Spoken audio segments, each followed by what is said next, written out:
Welcome back, my loves. In today's video I will be showing you how to stew your fruits. You can stew your fruits and use it right away as soon as it's cooled, or you can use it the next day. So for those who didn't have any fruits soaking, this video is for you. Alright, so we're gonna go ahead and we're gonna add our water to the pot. I have 5 cups of water in here. I am going to add some cinnamon, nutmeg, and some orange peel. So I added 3 sticks of cinnamon. I'm going to add my orange peel, and this is a peel from half of an orange. I really didn't do an exact measurement.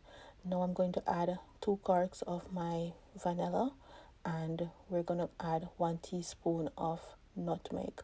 Alright, we're not going to add any cinnamon powder since we have the 3 sticks of cinnamon boiling already. Alright, so we just allow this to come to a boil for about 3 minutes, and once that is simmering, we're going to go ahead and add our fruits. For the prunes, they're already pitted, and I just cut them to the size of the raisins, because when I'm gonna chop my fruits, I don't want some to be bigger than some. So what I did was cut my prunes in about 4 pieces. Now I'm going to add my raisins, and after adding the raisins, I'm going to stir this up just to ensure that everything that I'm adding is receiving some of the spiced water.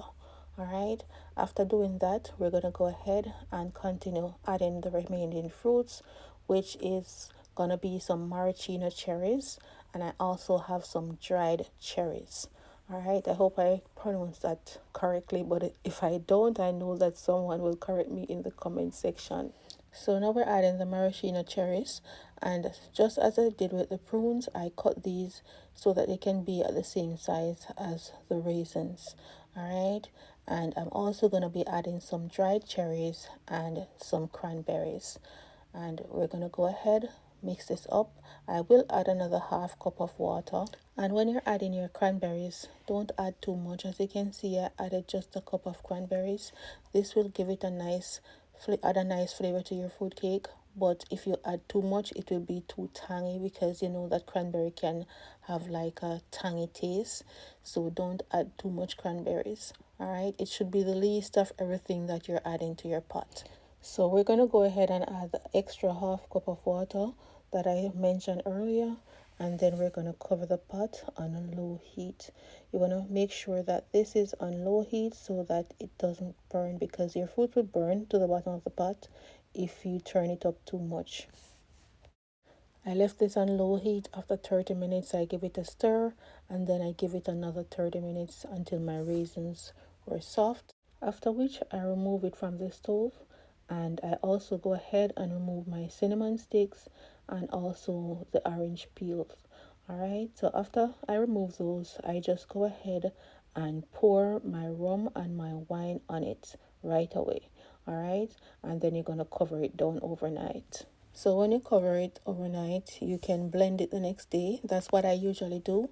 And for those who were asking for the wine, saying that they can't get any red label wine, this wine right here, Taylor Port wine, is a very good wine. It's just as good as the red label. That's what I'm adding right now.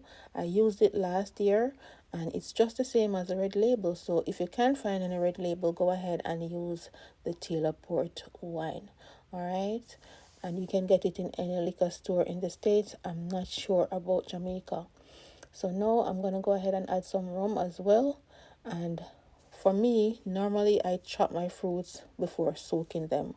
That's just me. It's easier when you're ready to bake and you don't have to be removing fruits and chopping them.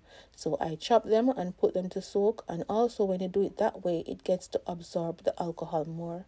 So, and it's less work for you when it's time to bake. So why not?